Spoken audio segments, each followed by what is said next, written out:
Bonjour à toutes et à tous et bienvenue dans la tour de commandement. On va alors parler du commandeur, ici Thibaut. Et Emmerich. Et aujourd'hui on se retrouve pour finir Ouais.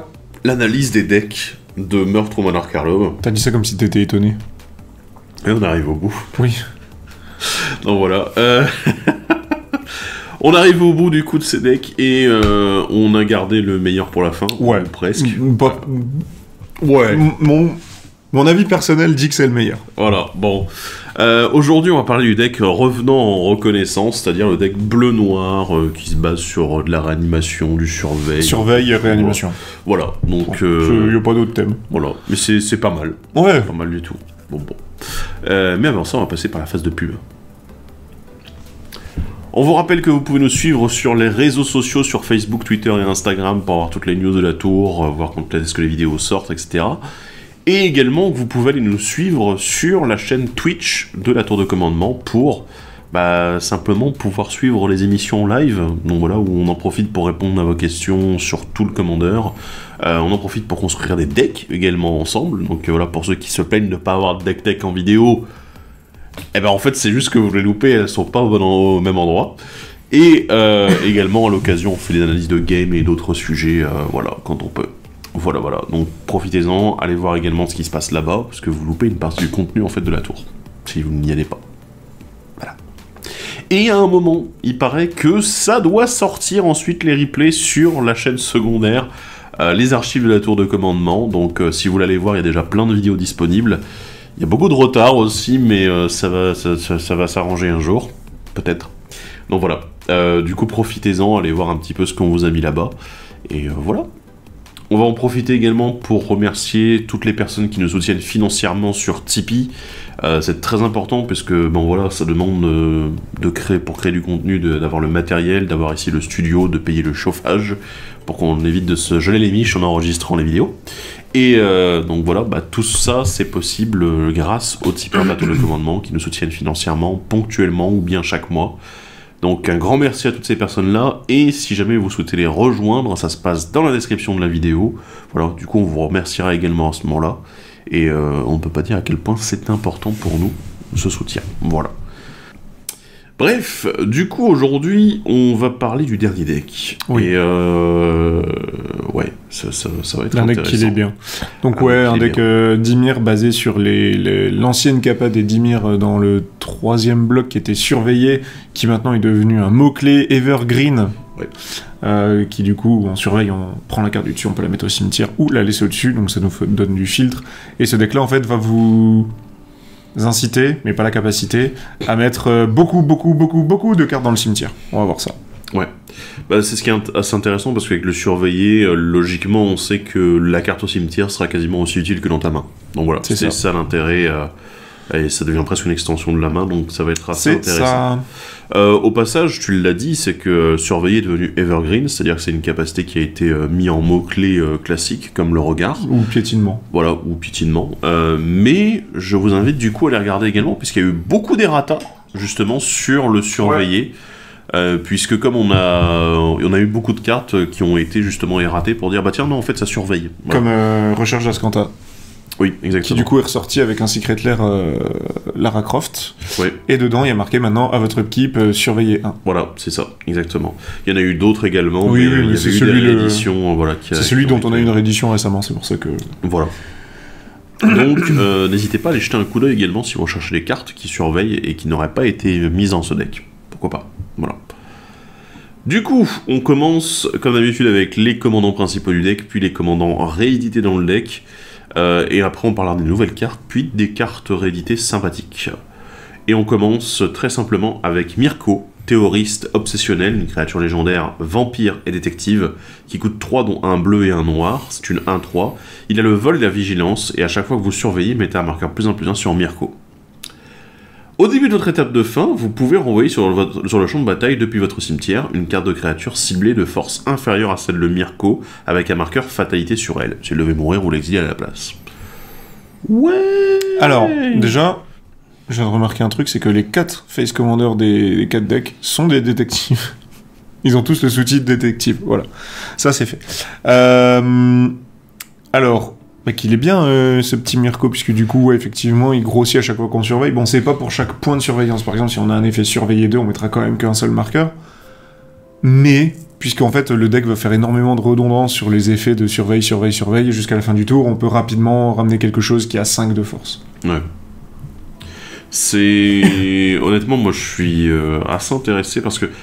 Alors, je vais dire 2 choses. Déjà, la première, par rapport au premier Mirko, il est beaucoup moins cher. Mirko Vosk. Donc voilà. Autre chose, c'est qu'il me rappelle beaucoup Meren. Sur le côté réanimation. Ouais. À cause avec le côté, je cumule les marqueurs et ensuite je ranime automatiquement. Ouais. Alors Meren était un peu plus vénère parce qu'elle récupérait toujours une créature. T'es là, ok, et d'accord. puis si tu te débarrasses de Meren, tu gardes tes marqueurs d'expérience. Là, si Mirko il meurt, tu perds. C'est un peu plus compliqué en effet. Sauf Donc, si t'es un Nozolite. oui, sauf si t'es un Nozolite en effet. Mais ouais, là-dessus, c'est assez intéressant. Alors, le fait qu'il joue avec des marqueurs +1/+1 aussi, ça fait qu'il peut être joué aggro. Mais en même temps, comme on est en bleu-noir, on n'est pas dans la meilleure catégorie pour jouer autour des marqueurs. Ouais, c'est vrai. On est t'as vol vigilance. On a un vol vigilance, ouais, qui est donc, assez fat, quoi. Ouais, il a déjà un gros body, le machin, il a 3 de défense. Ouais. Mais il y a un beau potentiel, en fait, tu vois, et puis c'est... En fait, tu peux l'avoir joué, surveillé dans le même tour, et puis ensuite, à l'étape de fin, tu ranimes déjà quelque chose, quoi. Ouais. Donc, on voit globalement que c'est une carte bien designée, bien forte, quand même. Oui, parce qu'il lui manque que un effet de surveille pour pouvoir fonctionner, quoi. Ouais. Donc, à partir du moment où tu te rends compte qu'il manque une pièce pour que ton truc tourne tout seul, c'est un peu fat. C'est que c'est bien, quoi. Ouais. Donc après... Ouais, c'est fat.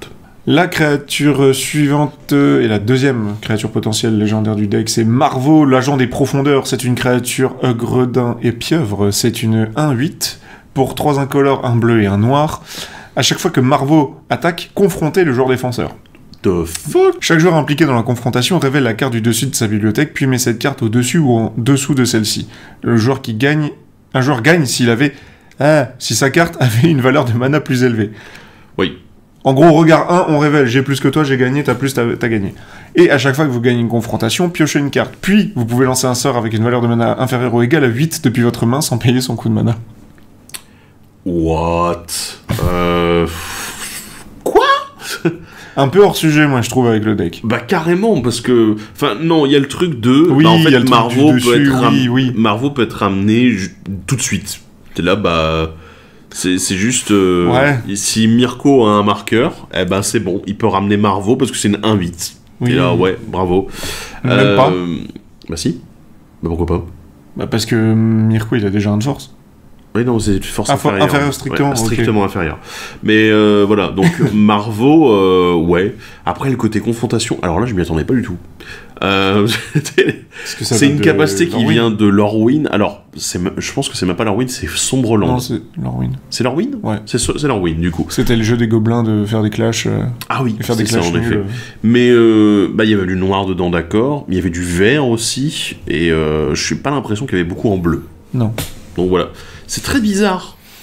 C'est très très très bizarre. Pourquoi pas? Après, t'as le côté, bah vas-y, la carte que t'as confrontée, soit tu la mets au-dessus, soit tu la mets au-dessous, donc t'as un peu de contrôle de bibliothèque qui permet de contrôler ensuite pour le surveiller suivant.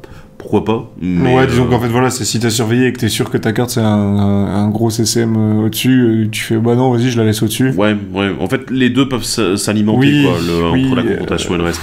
Mais c'est un peu poussif, quoi. C'est pas le genre de truc où tu te dis, ouais...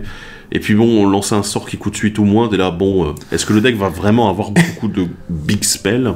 C'est la grande question, quoi. Donc je sais pas, mais c'est pas inintéressant en soi. En tant que commandant à la tête de son propre deck, il y a des choses à faire. Mais c'est pas le genre de commandant où tu te dis... Ouais, bah ouais, là tu vas jouer Toupie à la tête de son propre deck, ouais, effectivement tu vas jouer Toupie, tu vas jouer quelques bons gros tours sup, probablement. Bah, tu peux t'amuser à le jouer avec le deck Paila, en fait, hein, avec tous les monstres des mers. Oh, mais tu vas être vachement limité. Enfin, t'auras que le bleu, tu vois, donc... Oh, c'est pas un problème, hein. On avait un autre commandant qui jouait là-dessus. Dans les mêmes couleurs. Donc bon, pourquoi pas? Ça peut être une option. Et puis tu peux t'amuser avec toutes les merdes de Lorwyn qui disaient Clash. Ouais. Enfin, confronté. Ouais. On a 2 commandants réédités ici, seulement. J'ai envie de dire, en comparaison avec les autres decks. Ouais, c'est tout. Il y en a un qui peut être à la tête du deck et l'autre non. Le premier, c'est l'Azav l'hétérogène, donc la V2 de l'Azav. qui est ma foi sympathique. L'avantage c'est que lui il surveille. Il fonctionne bien dans le deck. Uniquement à l'ETB, voilà. Moi c'est... Voilà. Après moi je pense que je préférerais quand même l'autre Lazav, la V1. Parce que du coup, si tu fais automeule avec surveiller, t'as automatiquement un Lazav qui devient copie de ta créature, et ensuite tu peux la ranimer. Voilà, mais Lazav l'hétérogène est bien, parce qu'il y a un surveillé dessus, quoi. Et puis il peut devenir une copie. Ouais, il peut devenir une copie aussi. Et puis l'autre, c'est Circonrad, en même temps, parce qu'on joue un jeu, on va jeter des trucs, donc il faut, et comme dans tous les decks... on les récupère, c'est là, bah oui, Et comme dans tous les decks où Circonrad est bon dedans, ben ce sera lui le vrai commandant alternatif, et... Oui, voilà, mais bon, il est très bien, je veux dire... Moi, j'ai pas... Voilà, contrairement à Etali qui se retrouve plongé à toutes les sauces, Circonrad, lui, il est là, moins gênant. au moment... Ça me dérange moins de voir Sir Conrad dans tous les decks plutôt que... Oui, parce qu'il y a des créatures qui meurent Zetalpa. Oui, voilà, ou Zetalpa, en effet. Ouais. Ou Etali, effectivement. Ouais, désolé, mais il y a des trucs qui reviennent. Mais ouais, non, il est très bien dans ce deck. Ouais, ils sont très bien. On va parler des nouvelles cartes maintenant, et on commence avec l'Attrape-Copie. C'est une créature peuple fée 2-1 pour un incolore et un bleu. Il a le vol, comme beaucoup de peuples faits, et à chaque fois que vous surveillez, vous pouvez payer 1 et 1 bleu. Si vous faites ainsi, créer un jeton, qui est une copie de l'Attrape-Copie. La vache. Ok. Bah pourquoi pas, parce qu'en fait on joue un deck qui va être quand même assez lent en début de game. On va essayer de cumuler des effets de surveille et on fera pas grand chose de notre mana de plus parce qu'on va attendre d'avoir des grosses bêtes. Il y a même des tours où on va juste faire bah tiens j'ai 2 effets de surveille automatique, je les résous, Mirko va prendre 2 marqueurs, j'ai une créature à 3, je la ramène. Tu vois, ça risque d'être à peu près tout. Et donc du coup on va être un deck on peut se permettre en fait de payer 2, tu vois, pour avoir une petite 2-1 vol en plus. Ouais, globalement c'est pas inintéressant, c'est juste que ouais, c'est pas du grand design. Non, c'est pas du grand design et surtout, je pense que si tu veux améliorer le deck, c'est une des cartes pour moi qui va dégager au bout d'un moment. Oui. Parce que elle est sympathique, elle va te faire du board et tout, mais ça sent quand même la carte de préconstruit qui est là juste pour remplir et donner un petit moyen de remplir un peu le board avec le surveillé, de pas juste se baser que sur le commandant. C'est là, ouais, mais bon... Mais le truc c'est qu'après pas fort, voilà quoi. Après, ça demande beaucoup de mana. Or un endroit où tu as de la surveillance, ça fait rien quoi. Oui, bien sûr. Elle a même pas le flash. Non, ouais, elle a pas le flash. Et surtout, pour moi, tu repayes le coup pour refaire une copie d'elle-même. T'es là, bon. Si jamais t'en as 2 sur le board, tu peux payer 4 pour en refaire 2. Ok, mais bon, souvent t'auras pas vraiment l'occasion en fait et le mana à la disposition. Ouais. Je sais pas. Non, le feeling un peu. Ouais. On a ensuite le fantôme au dernier mot, une créature esprit détective qui coûte 3, dont un bleu, c'est une 1-4 avec le flash et le vol. Et pendant l'étape de fin de chaque adversaire, vous pouvez lancer des sorts comme s'ils avaient le flash. LOL. C'est Colombo. Ah oui. Parce qu'il y a une dernière chose. Voilà, c'est la carte. Attendez, une dernière chose. Et attendez.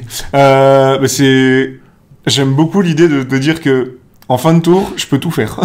C'est là, ouais. Ah, au fait, je t'ai pas dit. En fait, je t'ai pas dit, j'ai des trucs à jouer. Quoi? Wait. Ouais. Non, c'est rigolo. Très sympa. Du coup, ce qui est marrant, c'est que tu auras envie de le jouer avant que l'adversaire passe à l'étape de fin. Bah, bien sûr. C'est, je passe en étape de fin. Alors, en réponse au fait que tu veuilles passer en étape de fin, pouch, et ensuite, à ton étape de fin, je vais faire les trucs après, quand tu me laisseras y retourner. Ouais. Bon, voilà, on a à peu près tout dit sur la carte, c'est rigolo, et ça peut permettre certaines choses, c'est pas non plus un... Ouais. Tu vois, je le trouve moins fort qu'un Barracuda. Ouais, mais le Barracuda est symétrique. Voilà, mais tu le mets quand même avec le Barracuda. Ouais. En fait, c'est juste, je me dis, en effet, si tu veux jouer un peu autour du flash et autour du fait de jouer pendant les tours adverses, moi, ça m'arrive souvent de me dire, bah vas-y, ouais, dans Nimrix, par exemple. Là, il est bien dans Nimrix, ou Alela, la dernière. Voilà, c'est le genre de truc où, en effet, t'as envie de... Ouais, t'as envie d'avoir ce genre de carte, donc bravo. Comme s'ils avaient le flash. Mais du coup, ils l'ont pas. Non, ils l'ont pas, bien sûr. La carte suivante, c'est le privé inébranlable. C'est une créature zombie détective. C'est une 3-2 pour 2 incolores et un noir. Quand le privé inébranlable arrive sur le champ de bataille et au début de votre entretien, surveillez 1. À chaque fois qu'au moins une carte de créature est mise dans un cimetière depuis votre bibliothèque, enquêtez. Et pour 2 incolores, sacrifiez un indice. Renvoyez dans votre main le privé inébranlable depuis votre cimetière. Ouais, très intéressant. Alors, ce qui est assez marrant, c'est que... on peut faire pas mal de choses avec. Moi, je sais que je l'ai mis dans Isoni, actuellement, dans la liste, parce que, comme il nous crée des jetons au moment où t'as des créatures qui sont mises au cimetière, et qu'elle-même peut rassembler des preuves, et que là, le surveiller, ça remplit le cimetière, t'es là. Il y a... Voilà, il y a des trucs assez intéressants en fait autour de tout ça. Mais ça reste un... Voilà. Il a une tête de bon enabler à plein de trucs en fait. Parce qu'à chaque fois qu'il va faire quelque chose, enfin que soit il va passer d'une zone à une autre ou quoi, il va apporter quelque chose, donc... Et puis, enfin... Il peut se remettre directement dans ta main, il coûte pas cher, c'est automatique au début de l'entretien de faire la surveiller 1, donc c'est le genre de truc qu'on veut dans ce deck-là aussi, en fait. Donc c'est très bien, et je pense que Mirko pourra le ramener très facilement, en fait, dans les débuts de game, où il sait qu'il a besoin justement de continuer à surveiller, ça va être très intéressant. Bah déjà, si tu fais 2 tours, ce sera bon. Quasiment, Donc non, très très bonne carte, qui va bien dans la mécanique du set. Et puis dans les mécaniques du set, en effet. La carte suivante, c'est le Gardien des Heures, une créature, ce Sphinx, qui coûte 6, dont un bleu. C'est une 6-6 vol parade 3. Et à chaque fois que vous retirez un marqueur temps du Gardien des Heures pendant qu'il est exilé, surveillez 1.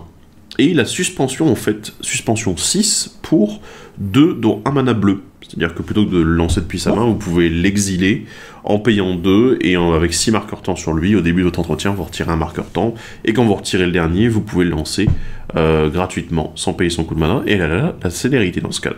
Je trouve ça super bien. C'est cool. Est-ce que tu vas le jouer dans le temps, dans le timing, tour 2 gardien, tour 3 Mirko, et tu commences à surveiller Ouais, tranquillement. Puis surtout, il n'y a pas vraiment de défaut parce que derrière, les adversaires peuvent pas interagir avec, ou très peu. C'est très très rare que ça soit possible. Et surtout, tu te dis, la suspension 6, c'est un bon timing. C'est ça, et après tu te retrouves avec une vol parade 3. Ouais, ça on s'en fout, je pense. C'est un peu comme ça que le deck va finir de jouer, c'est il va avoir une armée qui vole. Oui, bien sûr, s'il veut avoir une armée qui vole. Après, je me dis surtout, l'essentiel, c'est de me dire, j'ai du surveiller à chaque début de tour, et c'est suffisant, quoi. Donc cool. La créature suivante, c'est l'œil de manteau brune. En voilà un œil qui est gros. Créature œil 3-8 pour 5 incolores et 2 noirs. Il a le vol et le lien de vie. Vous pouvez jouer des terrains et lancer des sorts parmi les cartes dans votre cimetière que vous avez surveillé ce tour-ci. Si vous lancez un sort de cette manière, vous pouvez payer un nombre de points de vie égal à sa valeur de mana à la place de payer son coût de mana. Too much. Ouais, un peu. En fait, c'est surtout que... 3 de force. Ouais, il a 3 de force, mais c'est pas ça qui m'inquiète le plus. C'est juste qu'il est super cher. Et ouais, Mirko peut le ramener, je suis d'accord. Mais... voilà, quoi. Si jamais à un moment, tu l'as en main... t'es dans la merde. Quand tu te dis, super, je dois payer cette mana pour ça. Alors, en fait, pour moi, je pense que c'est un petit peu too much, parce que, en gros, le côté, tu peux payer des points... Tu payes des points de vie à la place du coup de mana, je me suis là, en fait, j'aurais préféré qu'il n'y ait pas cette option-là, et que la carte soit moins chère. Voilà. Parce que là, du coup, c'est un peu... Allez, vas-y, on va mettre toute la sauce sur la même carte. Et du coup, la carte, elle est très chère. Et si t'arrives pas à la mettre en jeu avec Mirko, je pense que souvent, tu vas être là... Ouais, mais je m'en fous, au tour 7, quand j'ai mes 7 mana, de poser l'œil de manteau brune, ça va être trop tard, en fait. Ou alors, ça va être un petit peu sympa, mais rien de plus, quoi. Je trouve qu'il a une gueule de... Ses capas et tout, ça donne... Je me demande si à un moment, il était pas censé être légendaire, ce truc. Ah, peut-être. Parce que tu vois, le fait de pouvoir le lancer pendant un truc, ça me rappelle 2 choses, c'est Averna. Et il y a un côté aussi un peu prospère où tu peux le lander depuis ce qui est dispo ce tour-ci, tu vois. Ouais, en effet. Et du coup, c'est pour ça que quand tu dis too much, effectivement. Mais après, le plan, à mon avis, si tu veux le jouer vraiment de la façon optimale, c'est de t'en débarrasser juste en t'en défaussant, effectivement, ou en le surveillant. Attendre 3 de force sur Mirko, dire je fais revenir mon œil. Oui, 4. Ouais. Je fais revenir mon œil et puis c'est parti, quoi. Ouais.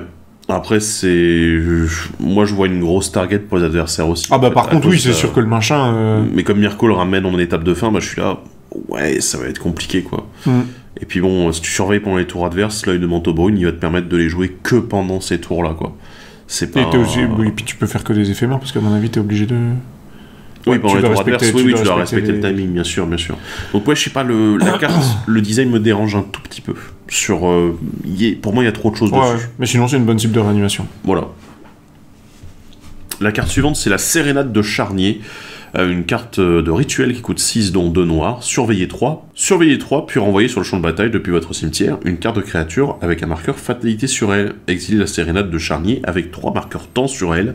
Et elle a suspension 3 pour 3 mana, dont 1 noir.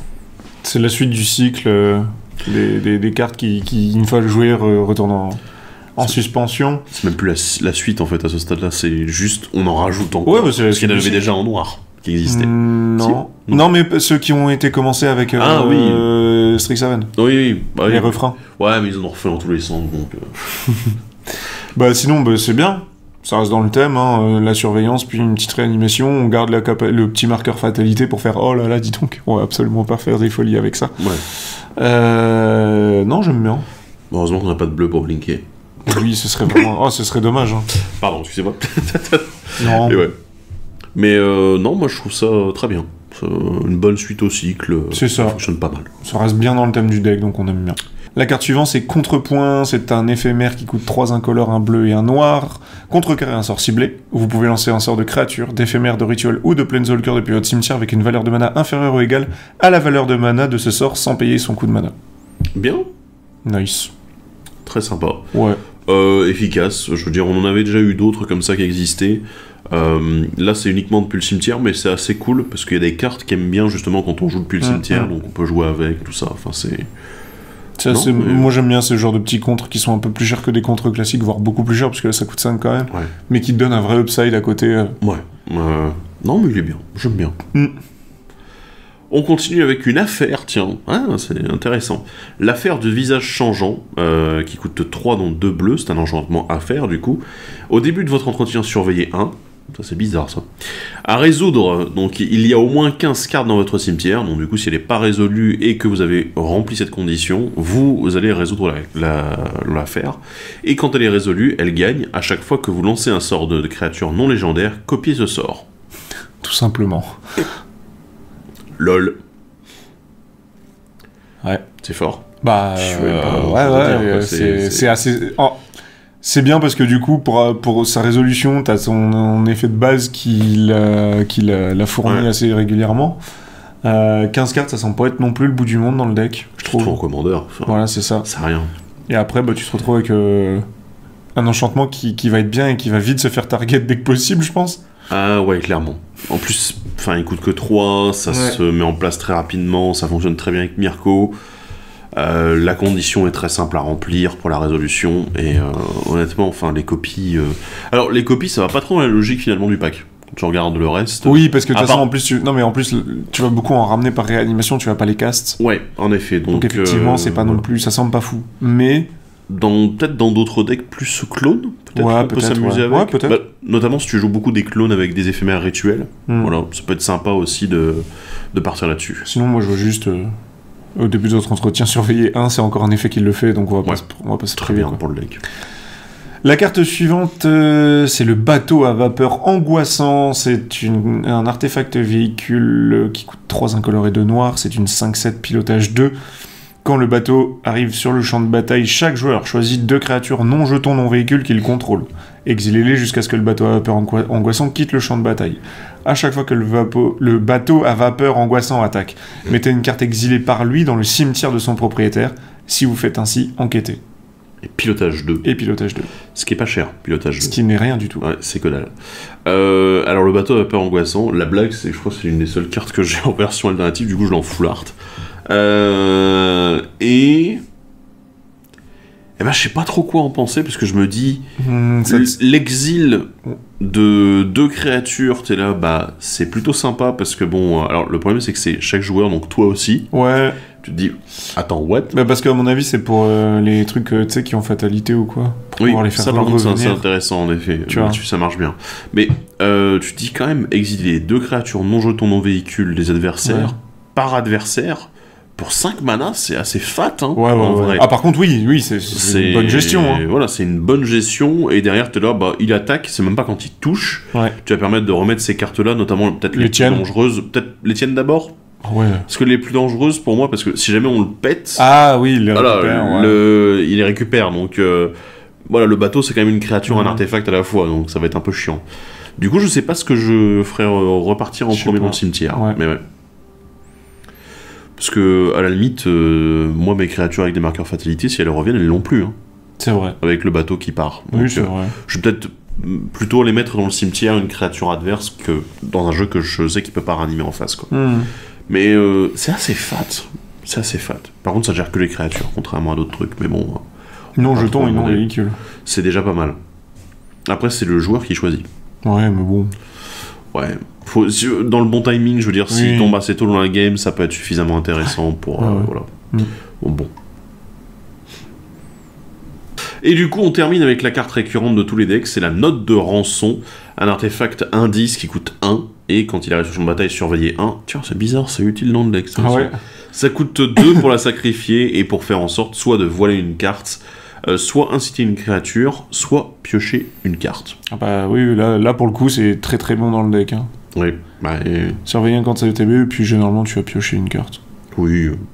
Après, de toute façon, les 3 capacités sont... Oui, voilà, on en a déjà parlé dans toutes les autres vidéos. Il n'y a pas trop chipoter dessus, quoi. Donc ça marche plutôt pas mal.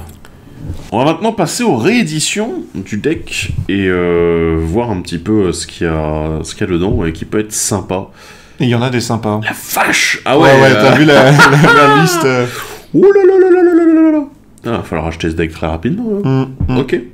Vas-y, je te laisse. Ouais, donc on va commencer avec la première catégorie qu'on va appeler réanimator, puisqu'en fait on a été vernis dedans et ils nous ont mis réanimation, nécromancie, animation des morts et, comme si c'était pas suffisant, ascension des royaumes obscurs. Ils ont tout mis. Ouais, nécromancie. Ouais, il manque pas grand chose quoi. Il manque rien. Il manque pas une bricole. Living Death. Oui, Living Death à la limite. C'est le seul truc que je vois encore. Non, il manque rien, ils ont vraiment tout ajouté. En plus, c'est le top du top. Bon, Ascension des Royaumes Obscurs, pour moi, c'est un peu la carte... moi, je l'aime beaucoup, parce que déjà, j'ai galéré à la voir. C'est un peu un troll, quand même. Mais c'est un peu un troll, c'est un peu... oh, attends, la game, elle est trop longue, tu sais quoi? Eh ben, vous voyez tout le résultat de la game, là, les cimetières? Eh ben, moi, je reprends tout en même temps. Allez, vas-y. Et voilà, et on conclut la game comme ça, généralement. Mais à côté de ça, ta réanimation, tu peux aller chercher n'importe où et tu perds un peu de points de vie. Animation des morts, on sait que c'est fort. Nécromancie, c'est pareil, mais en plus, nécromancie, tu peux le jouer en flash. Si tu souhaites, ouais. Qui est assez cool, mais tu dois sacrifier ce que t'as réanimé. En tout cas, voilà, ils ont mis le top du top. Meilleur. Il y a pas mieux. Voilà. C'est... Waouh. Là, on a un niveau pour le deck préconstruit, on est loin. Mais à côté de ça, il faut avoir des bonnes cibles à réanimer. Bien sûr. Et ce qui tombe bien, puisqu'on a quelques bébêtes. Je pense que voilà, on va en discuter. Il y a Sphinx du Second Soleil dans le deck, on parlait de cartes chères tout à l'heure, Shooter de mort, Guivre du massacre et même un petit Titan des tombes également. Et what the fuck? Enfin, Sphinx du Second Soleil, ça donne du sens puisqu'il y a énormément de cartes qui disent au début de votre entretien, faites surveiller ça. Un notamment, voilà, donc ça augmente encore plus vite et surtout comme la phase de début, toute la phase de début, elle est remise juste après ta phase principale, mais avant ton étape de fin, c'est-à-dire que Mirko va d'abord se taper un nouveau du surveiller avant de taper l'étape de fin. Du coup, c'est génial là-dessus, ça marche très bien. Shooter de mort, c'est excellent. Je veux dire, oui, paye de points de vie, surveille. Mais là, je m'attendais pas en fait à avoir cette carte dans le deck de base. C'était sûr. Moi, j'avais un doute. Je me dis, ils vont peut-être mettre des bonnes cartes surveille, mais sans aller jusqu'à mettre les meilleures. Si. Voilà, donc on en est à ce stade-là. Après, c'était un truc qui a été valable sur une seule édition, donc il fallait, si tu voulais que le cœur de ton deck puisse tourner correctement, ils allaient pas réimprimer 20 000, ils allaient pas créer 20 000 cartes qui mettaient surveille, encore que là, ils l'ont quasiment toutes, mais. Donc du coup, t'es entre guillemets un peu obligé de mettre tout de suite ce qui est de bon, quoi. Guivre du massacre, toujours bien. C'est bien réanimé, mais en dehors de ça, il n'y a pas de synergie globale avec le deck. Non. C'est juste, c'est une bonne bête. T'as un anti-bet global dessus, et puis t'as un effet de mort. Puis Titan des tombes, tu te fais un board avec, tout simplement. Tout simplement.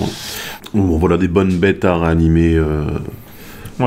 Peut-être pas forcément avec Mirko, parce qu'il faut quand même monter bien. Non, c'est ça, mais du coup, tu vois, vu qu'on a vu qu'il y avait d'autres trucs, il n'y a rien qui t'empêche de perdre 5 points de vie pour faire réanimation sur ton chuchoteur de mort et commencer à jouer, tu vois. Par contre, ça, c'est des cartes, à mon avis, quand les gens vont les voir aller au cimetière, ça va être... Alors, est-ce que quelqu'un de la gestion de cimetière, tout de suite, disponible, s'il vous plaît? Il est où, ton bout de Jukabog? Ah, ouais. Et enfin, du coup, on a aussi juste des bonnes cartes, tout simplement. On a une prophétesse du crépuscule, Métamorphe Irexian. Oui. On a aussi Déluge toxique, Zénith de Noir Soleil et Réunion de mission. Ouais. Alors, on a un peu de tout parce qu'on a on a prophétesse qui est une bonne bête tout simplement qui se réanime facilement. Qui se réanime très facilement en effet avec Mirko. Et qui est juste une bonne bête de plus-value. Métamorphe Irexian, qui peut copier une créature, par exemple, qui avait un marqueur fatalité sur elle, pourquoi pas. Et puis bon, on a 2 bonnes gestions avec le Zénith de Noir Soleil et Déluge Toxique. Alors, Zénith de Noir Soleil, ce qui est bien, c'est que du coup, avec les marqueurs plus en plus 1 de Mirko, ils s'annulent, vu que c'est les marqueurs -1 qui sont mis. Mais en fait, t'es là, hop, ça s'annule, et au moins, Mirko, il est encore tranquille, même s'il faut recravacher pour tenir ses marqueurs, quoi. Voilà. Puis bon, réunion de mission, excellent. Voilà. Pour tous ceux qui aiment Snapcaster Mage, arrêtez, s'il vous plaît, jouez réunion de mission. C'est meilleur. Oula. Bah si, c'est meilleur. Tu peux lancer des coups alternatifs. Ouais, mais t'as pas de body. T'en fous. T'as surveillé 2 dessus. Oui, c'est vrai. Dans ce deck, c'est meilleur. Bon, voilà. Mais du coup, du bon matos, encore une fois, sur la réédition. Petit bilan. C'est le meilleur des 4 decks. Bah, honnêtement, là, en termes de mécanique de base, qui est quand même assez simple, hein, c'est comme un deck regard, tout simplement. Je trouve que c'est très bien adressé, ça fonctionne pas mal du tout au niveau des cartes, les nouvelles qui sont mises en place. Bon, on a parlé de une ou deux qui étaient un peu, c'était un petit peu filler, mais honnêtement, il n'y a aucun problème parce que le surveillé est tellement courant dans le. Dans le et après, jeu. on n'a pas parlé non plus de toutes les zones co qui font surveille de façon alternative en plus du reste. Hein. Oui, c'est ça. Parce qu'il y en a quand même beaucoup aussi disponibles. Et le commandant, en fait, il peut être. C'est à la fois une source de plus-value, mais ça peut être une source d'aggro. Parce que bon, il est quand même vol vigilance. C'est pas pour rien qu'il fonctionne avec des marqueurs +1/+1. Donc, il y a ce côté aggro, en fait, qui peut être pas mal du tout. Et en fait, on n'est pas sur un deck surveillé, on est sur un deck réanimateur, en fait. Et en bleu-noir, déjà c'est frais, parce que c'est vrai que bleu-noir on le fait pas souvent. Réanimateur. Bleu-noir, non. Oui, d'accord. On est beaucoup sur noir-vert, noir-rouge à l'occasion. Noir-noir. Noir-noir, blanc-noir, réanimateur, très courant. Mais c'est vrai que le bleu-noir, c'est un peu une des combinaisons qui est un peu moins exploitée, un peu moins mise en avant, comme ça. Mais là, le fait de cumuler avec le surveillé, de bien renforcer surveillé, et de la réanimation derrière qui est... Enfin, je veux dire, je suis désolé, mais là, au niveau des rééditions, il n'y a rien à dire, quoi. Non. Donc voilà, c'est du good stuff en barre, et le deck a l'air très solide de base, en fait, hein, là-dessus. C'est ça. On a honnêtement un des meilleurs packs de réimpression que je pense avoir vu depuis un petit bout de temps. Et je trouve que même en termes de puissance de deck, je vais aller un petit peu loin, mais... Je trouve que c'est un des decks les plus consistants en non-tribal et non orienté autour d'un type de carte aussi. Par exemple, les enchantements comme on avait eu oui, parce que là, on est autour d'une mécanique. Là, on est autour d'une mécanique. Et du coup, je pense que c'est l'un des plus solides qui a été créé récemment en fait, autour d'une mécanique. Et ça prouve que mécanique surveille, c'est fort. Oui, tu vois aussi. Oui. On savait déjà. Bon, à part là, bien évidemment, ne vous en faites pas, ça reste un préconstruit, donc la mana base pue la merde. Mais c'est du bicolore, ça va. Hein. Oh. Ouais, non, mais c'est là, elle est infâme la mana base. Ouais, c'est pas grave, c'est du bicolore. Attends. Non, elle est dégueulasse, c'est bon. 37 landes, il y a 5 tapes landes dedans. Non, c'est mort. Changez ça. Voilà, mais bon. Du coup, un bon deck et on attend vos retours également dans les commentaires pour en discuter. Voilà. Après, D4, c'est celui qui tout seul marche mieux, mais je continue à penser que le Boros, si tu le joues correctement, c'est le pire des 4. C'est genre le meilleur, quoi. Il a une grosse influence sur la game. C'est là où c'est vrai que peut-être les 4 autres... les 3 autres, pardon, sont un petit peu plus à faire leur tambouille dans le coin. C'est ça. Le Boros, lui, dit... Je veux de l'interaction. On joue en 4, on joue en 1v1. On joue en multi. Voilà. Là où c'est vrai qu'ici, on parle beaucoup du deck dans sa globalité. Là où c'est vrai que le deck blanc-rouge, c'est probablement celui qui est le plus. Écoute, on joue à Magic, on est en commandeur, on est en tous ensemble. C'est ça, parce que là, à nous entendre, on avait l'impression de dire que c'était le meilleur préco depuis 3 ans. Non, non plus, mais voilà. C'est un très bon préco, mais des 4, c'est celui qui est le plus consistant et le plus stable. Mais je pense vraiment que le Boros, c'est le pire des 4. Le plus important, peut-être même le plus intéressant à jouer à cause le plus impactant sur la game, je pense. Il ramène un truc un peu plus frais que les autres. Mais celui-ci est quand même vachement bien. Ouais, excellent. Voilà. Écoutez, on vous attend dans les commentaires. Bring it on. On se retrouve bientôt pour la suite. Pour Ravnica Cluedo Edition, la blague qui est ici, du coup. La belle boîte que voilà. Voilà. Ce sera à l'envers sur la vidéo. Non, c'est bon. Non. Voilà, donc vous aurez notre analyse de ce petit produit-là en plus. Petit, enfin, il n'est pas très petit. C'est pas très grand. C'est pas très grand. Le format de la boîte, je l'ai trouvé trop bizarre. Il est bizarre, en effet. Voilà, mais du coup, on vous fera un petit retour là-dessus également en vidéo. Voilà. Sur ce, on se dit à la prochaine et salut à tous. Ciao.